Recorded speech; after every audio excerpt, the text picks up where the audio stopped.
Hello everyone, extra care classes के इस channel पर सभी विद्यार्थियों का एक बार फिर से स्वागत है। बहुत सारे स्टूडेंट्स को एक चीज प्रॉब्लम करती है कि इज, एम, आर, वॉज, वर कब बोलना है। स्पोकन में ये बहुत ज्यादा इम्पोर्टेंट है क्योंकि अक्सर स्टूडेंट्स ये मिस कर जाते हैं कि इज, एम, आर कब बोलना है। लेकिन आज के इस क्लिप के बाद मैं गारंटी देता हूँ कि आप कभी भी नहीं भूलेंगे कि इज, एम, आर, वॉज जैसे हेल्पिंग वर्ब को कब यूज किया जाता है। चलिए हम अपने टॉपिक को स्टार्ट करते हैं। बहुत ही इंपॉर्टेंट टॉपिक है is, am, are and was और वर। तो मैंने यहाँ पे कुछ एग्जांपल्स लिखे हुए हैं। हम एग्जांपल की मदद से आज ये समझ पाएंगे कि इज, एम, आर कब फिल किया जाता है या फिर कब बोला जाता है। तो दो पार्ट में मैं इसको डिवाइड कर रहा हूँ। पहले मैं आपको पढ़ाने वाला हूँ इज, एम, आर, देन उसके बाद मैं अभी पढ़ाऊंगा आपको वॉज और वर। सबसे पहले हम इन चीजों को सीखेंगे कि इज, एम, आर कब फिल किया जाता है या फिर कब बोला जाता है।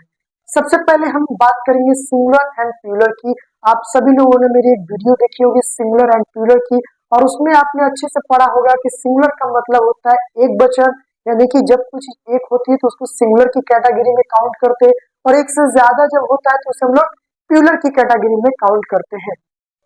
तो यहाँ पे उसी टॉपिक को पहले लेके चलेंगे सिंगुलर एंड प्लूरल, देन उसके बाद आप ये सीख जाएंगे कि इज, एम, आर कब फिल किया जाता है।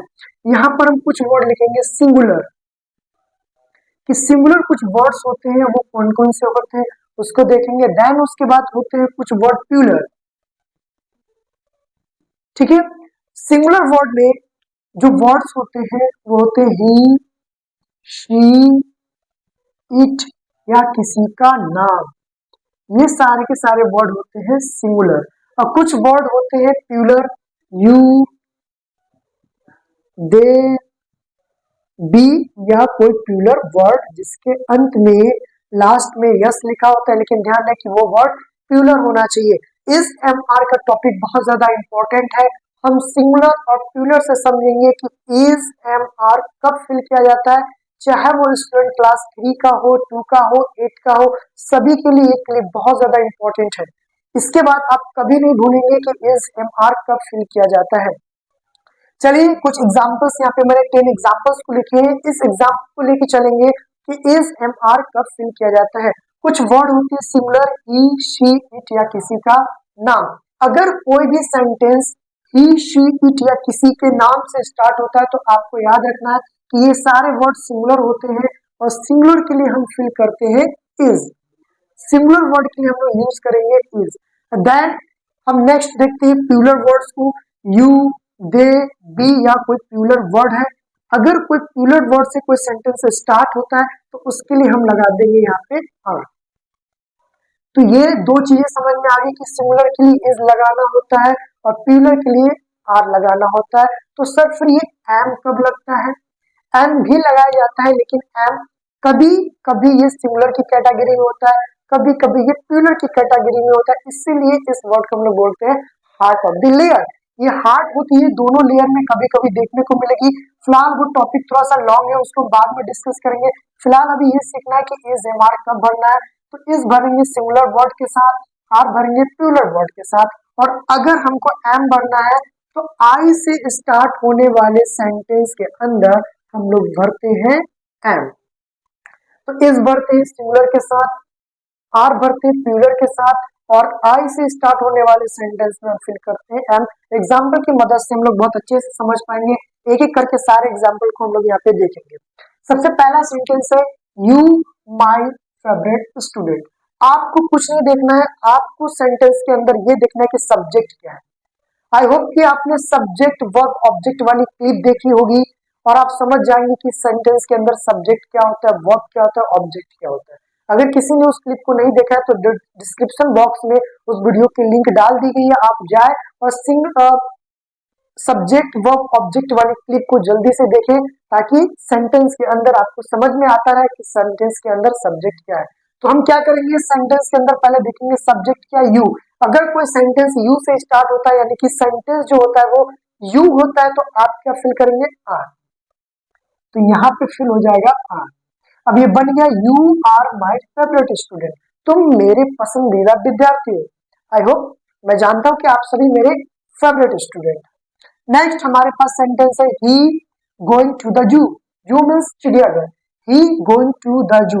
सेंटेंस में हम देखेंगे सब्जेक्ट क्या ही है, और ही से अगर कोई सेंटेंस दिखेगा तो वो सिंगुलर होता है, और सिंगुलर क्या होता है, इज।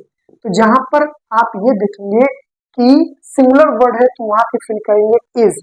तो he is going to the zoo, वो चिड़ियाघर जा रहा है। एंड अगला सेंटेंस है Rahul and Anjali going to get married tomorrow. यहाँ पे तो ये लिखा हुआ कि किसी का नाम होगा तो इज भरा जाएगा, बट यहाँ पे किसी का नाम है लेकिन हम इज नहीं भरेंगे, हम फिल करेंगे आर।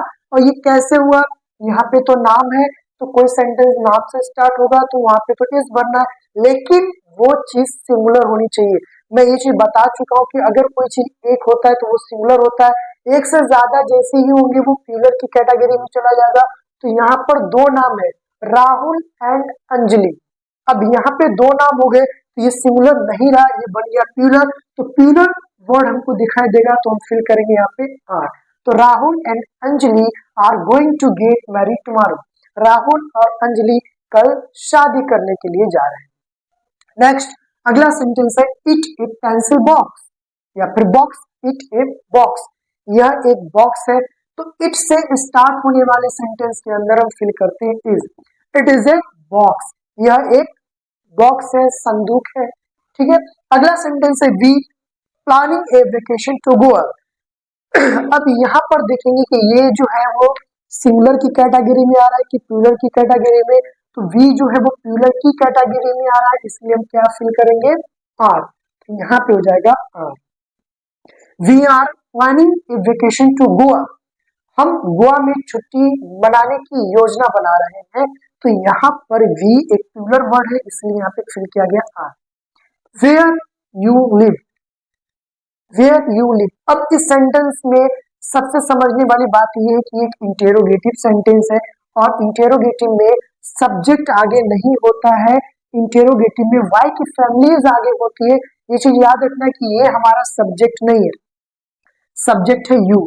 ठीक है, याद रखना कि इंटेरोगेटिव सेंटेंस में दो तरीके के इंटेरोगेटिव सेंटेंस होता है, कभी कभी हेल्पिंग वर्ब आगे होती है, बीच में होती है। तो याद रखना है कि इंटेरोगेटिव में सब्जेक्ट आगे कभी नहीं होता है, इसीलिए आप ये देखेंगे कि सब्जेक्ट क्या है, यू। तो यू बीच में दिया गया है, इसीलिए हम इसके अकॉर्डिंग हम लोग फिल करेंगे हेल्पिंग वर्ब। तो यू से स्टार्ट होने वाले सेंटेंस को बोलते हैं are. Where are you live, तुम कहाँ रहते हो। तो इसमें सब्जेक्ट क्या है, तुम। कौन कहाँ रहता है, तुम। तो इसी तरीके से मैंने बताया था कि सेंटेंस को फाइंड किया जाता है सब्जेक्ट। तो सब्जेक्ट है यू, तो यू के अकॉर्डिंग हम लोग फिल करेंगे हेल्पिंग वर्ब। अगला सेंटेंस है अमित माय फ्रेंड, अमित मेरा दोस्त है। तो अमित एक सिंगुलर है, किसी का नाम होगा तो इज फिल करेंगे। तो Amit is my friend, Amit मेरा मित्र है। नेक्स्ट अगला सेंटेंस है my brother my best friend, मेरा भाई मेरा प्रिय मित्र है। तो माय ब्रदर, मेरा एक ही भाई है। माय ब्रदर, मैंने ब्रदर बोला ना कि ब्रदर, तो सिंगुलर है ब्रदर, इसीलिए सिंगुलर की कैटेगरी में हम लोग फिल करते हैं is. My brother is my best friend, मेरा भाई मेरा प्रिय मित्र है। एंड अगला सेंटेंस सबसे इंपॉर्टेंट है माय ब्रदर्स टीचर, यहाँ पे हम फिल करेंगे आर। अब यहाँ पे भी ब्रदर है लेकिन यहाँ पे था ब्रदर्स, कि मेरे भाई शिक्षक है। याद रखना कि यहाँ पे ब्रदर था, यहाँ पे ब्रदर्स। तो एक से ज्यादा भाई है, इसलिए प्लूरल की कैटेगरी में चला गया, क्योंकि प्लूरल में होता है एक से ज्यादा, तो प्लूरल की कैटेगरी होगा तो आप फिल करेंगे आर। तो माय ब्रदर्स आर टीचर्स, मेरे भाई शिक्षक है। एंड एक और सेंटेंस देखेंगे माय फादर ए डॉक्टर, मेरे पिता एक चिकित्सक है। क्योंकि आपके पिता एक ही है, फादर, तो ये सिंगुलर है, तो सिंगुलर के लिए आप क्या फिल करेंगे इज। तो my father is a doctor, मेरे पिता एक चिकित्सक है। तो हमने देखा कि किस तरीके से इज एम भरते हैं। एक एम के लिए भी हम सेंटेंस को देखेंगे, जैसे आई ए टीचर। तो आई से स्टार्ट होने वाले सेंटेंस, यानी कि जिस सेंटेंस के अंदर सब्जेक्ट आई होगा उसके लिए हम यहाँ पे फिल करेंगे am. I am a teacher, मैं एक शिक्षक हूँ। आई होप कि आपको समझ में आ रहा होगा कि इज एम आर किस तरीके से फाइंड किया जाता है कि क्या भरना है, इच कब भरना है, एम कब भरना है और आर कब भरना है। तो इज तब भरेंगे जब आपको ये वर्ड दिखाई देंगे, आर तब भरेंगे जब सब्जेक्ट में ये वर्ड आपको दिखाई देंगे, और आई से स्टार्ट होने वाले के लिए हम लोग पढ़ते हैं एम। तो ये चीज आपको क्लियर हो गया। चलिए अब हम स्टार्ट करेंगे वॉज और वर्क किस तरीके से फिल किया जाता है। नाउ अब हम डिस्कस करने वाले हैं कि सेंटेंस के अंदर वॉज और वर्क कब फिल किए जाते हैं, या फिर स्पोकन में ये कब यूज किए जाते हैं वॉज और वर्क। यहाँ पर मैंने कुछ एग्जांपल्स दिए हैं वॉज और वर्क के लिए। उससे पहले फिर से हम एक बार देखेंगे कि सिंगुलर वर्ड कौन कौन से होते हैं। ही, शी, इट या किसी का नाम, ये होते हैं सिंगुलर वर्ड। उसके बाद कुछ प्लूरल्स होते हैं यू, दे, वी, या फिर जिसमें यस लगा होता है यानी कोई प्लूरल वर्ड होता है, तो ये सारे होते हैं प्लूरल वर्ड।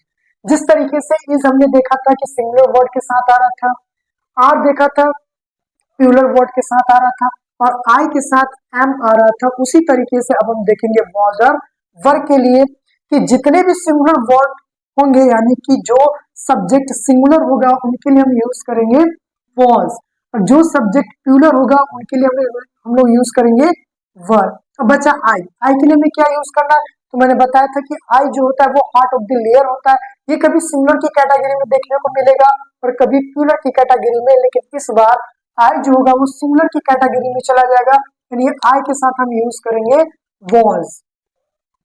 चलिए सेंटेंस के अकॉर्डिंग बहुत अच्छे से समझ पाएंगे। पहला सेंटेंस है आई, और आई एक सब्जेक्ट है, तो आई से स्टार्ट होने वाले जो सब्जेक्ट होते हैं जो सेंटेंस के अंदर, उसके सामने में क्या यूज करना होता है वॉज। तो यहाँ पे क्या फिल करेंगे वॉज। आई वॉज रीडिंग, मैं पढ़ रहा था।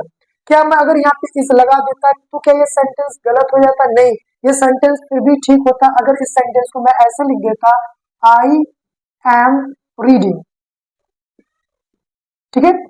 इज जो सॉरी आई के साथ हमें यूज करना होता है एम। तो अब हमने ये यूज कर दिया is am are was word की जगह हमने ये वाले वर्ड को देखे, क्या हमने आई के साथ एम लगा दिया वॉज नहीं लगाया, तो क्या ये सेंटेंस मिस्टेक हो गया? नहीं, ये सेंटेंस अभी भी ठीक है, लेकिन इसमें टाइमिंग का चेंजमेंट देखने को मिल रहा है। अगर मैंने ये बोला आई एम रीडिंग, तो इसका मतलब ये हुआ कि मैं पढ़ रहा हूं, तो ये बात प्रेजेंट में हो रही है, यानी कि ये सेंटेंस प्रेजेंट का हो गया। अगर मैं यहाँ पे फिल करता आई वॉज रीडिंग, तो इसका मतलब हो गया मैं पढ़ रहा था। एक्चुअली में इज एम आर ये प्रेजेंट टेंस के लिए यूज किए जाते हैं जो अभी वर्तमान में हो रहा होता है। वॉज और वर ये एक ऐसा हेल्पिंग वर्ब है जो हमें ये समय के बारे में बताता है कि वो समय बीत चुका हुआ है, यानी कि पास्ट टेंस के हम लोग यूज करते हैं वॉज और वर। तो जो समय बीत चुका होता है उसकी हम बात कर रहे होते हैं तो हमें यूज करना होता है वॉज और वर। अगला सेंटेंस देखेंगे शी, तो शी क्या एक सिंगुलर है और हमें क्या यूज करना है यहाँ पे वॉज। तो शी वॉज स्लीपिंग, वह सो रही थी। अगर मैं यहाँ पे इज लगा देता तो इसका मतलब होता कि वह सो रही है, ये प्रेजेंट में चला जाता, और मैंने यहाँ पे लगाया वॉज, सी वॉज स्लीपिंग, वह सो रही थी। अब मैं उसकी बात कर रहा हूं तो बीते हुए समय के बारे में मैं बता रहा था। अगला है हर बेबी क्राइंग, तो यहाँ पे बेबी, हर बेबी, ही बेबी नहीं होगा, हर बेबी क्राइंग, उसका बच्चा रो रहा था। अगर रो रहा है तो इज लगा देंगे, और रो रहा था तो हम लोग यहाँ पे यूज करेंगे वॉज, क्योंकि पास्ट टेंस में कन्वर्ट करना है। तो ये बेबी एक था तो ये सिंगुलर था इसलिए हमने यूज किया वॉज। अगला सेंटेंस है द बॉयज, अब यहाँ पे बॉयज लिखा हुआ यानी बहुत सारे लड़कों की बात हो रही है, तो जब बहुत सारे होते हैं तो वो प्लूरल हो जाता है, और प्लूरल के हम लोग क्या यूज करते हैं वर। तो ये बन जाएगा द बॉयज वर स्विमिंग, लड़के तैर रहे थे। अगला सेंटेंस देखेंगे दे, तो जिस सेंटेंस के अंदर सब्जेक्ट प्लूरल वर्ड होता है उसके लिए हम लोग क्या यूज करते हैं वर। तो ये बन जाएगा they were jumping on the bed, वे बेड के ऊपर कूद रहे थे। अगला sentence a lot of students, बहुत सारे विद्यार्थियों की बात हो रही है, जो बहुत सारे होते हैं तो वो प्लूरल की कैटेगरी में काउंट की जाते हैं, और प्लूरल के लिए हम लोग कौन सा हेल्पिंग वर्ब यूज करेंगे वर। अगला सेंटेंस आई, तो आई के साथ हमें क्या यूज करना है was, I was a king. Next sentence there babies, उनके बच्चे, यानी बहुत सारे, यहाँ पे था बेबी एक था, अब बेबीज यानी बहुत सारे बच्चों की बात हो रही है, तो जब बहुत सारे होते हैं तो वो प्लूरल की कैटेगरी में काउंट किए जाते हैं, और प्लूरल अगर हमारा सब्जेक्ट प्लूरल होता है तो हमें क्या यूज करना होता है वर। तो यहाँ पे हम लोग क्या यूज करेंगे, ये प्लूरल है तो वर यूज करेंगे। तो देयर बेबीज वर हैप्पी। अगला सेंटेंस ए मैन, यानी एक आदमी, एक आदमी की बात हो रही है, यानी कि एक है, तो ये सिंगुलर है, और सिंगुलर के लिए हम लोग क्या यूज करेंगे, वॉज। तो a man was walking his dog. अगला एंड द लास्ट सेंटेंस ही। तो अब आप ये देख के बताइए कि अगर मैं यहाँ पर इन तीनों में जो यूज करूंगा तो कौन सा यूज करेंगे, तो आप देख के समझ जाएंगे कि जो अभी मैंने बताया था कि ही शी इट या किसी का नाम होगा तो हम लोग इज यूज करते हैं, और यू दे वी या कोई प्लूरल वर्ड होता है तो हम लोग आर यूज करते हैं, और आई के साथ एम यूज करते हैं। तो ये एक सिंगुलर है तो हम लोग क्या यूज करेंगे, इज। अब मैं यहाँ पे बात करूंगा कि वॉज और वर में देखा जाए यहाँ पे क्या फिल करेंगे, तो ही एक सिंगुलर वर्ड होता है, तो सिंगुलर के लिए हमें क्या यूज करना होता है, वॉज। तो he was working hard. Clear. I hope कि आपको ये चीजें समझ में आ रही होगी कि इज एम आर जो होता है वो प्रेजेंट टेंस के लिए होते हैं, वॉज और वर्ब पास्ट टेंस के लिए होते हैं, और मैंने बताया था कि हेल्पिंग वर्ब हमें ये हेल्प भी करते हैं सेंटेंस बनाने में, और साथ ही साथ ये हमें बताते हैं कि हम किस समय की बात कर रहे हैं। वॉज और वर यूज करते हैं तो ये पता चलता है कि हम लोग बीते हुए समय की यानी कि पास्ट की बात कर रहे होते हैं। इज एम आर ये पता चलता है कि हम लोग प्रेजेंट की बात कर रहे होते हैं जो अभी चल रही है। जैसे यू आर वॉचिंग वीडियो, तुम वीडियो देख रहे हो, तो ये बात प्रेजेंट की हो गई। अब आप मेरी क्लिप देख लेंगे और अपने दोस्तों के साथ बोलेंगे तो इस तरीके से बोलेंगे, I was watching YouTube channel, मैं यूट्यूब चैनल देख रहा था। तो बीते हुए समय के लिए हम लोग वॉज और वर यूज करते हैं। आई होप कि आपका ये सारा कॉन्सेप्ट क्लियर हो गया होगा कि इज एम आर वॉज और वर हम कब यूज करते हैं। एक सबसे इंपॉर्टेंट चीज होती है हर सेंटेंस के अंदर आपको ये फेस करना ही होगा, इसीलिए आप इसको याद कर लेंगे कि सिंगुलर वर्ड कौन कौन से होते हैं, ही शी इट या किसी का नाम। उसके बाद प्लूरल वर्ड किसको बोलते हैं, तो यू दे वी या कोई प्लूरल वर्ड। इतना अगर आप याद कर लेते हैं तो इसके बाद जो क्लिप आएगी आप बिल्कुल ही आसानी से समझ सकेंगे कि कब क्या चीजों को हमें फिल करना होता है। क्लियर। अगर आपका ये कॉन्सेप्ट क्लियर हो गया होगा तो इस वीडियो को ज्यादा से ज्यादा शेयर करें। इस चैनल पे अगर आप नए हैं तो प्लीज इस चैनल को सब्सक्राइब करेंगे, and don't forget to press the bell icon for the next video. Thank you very much.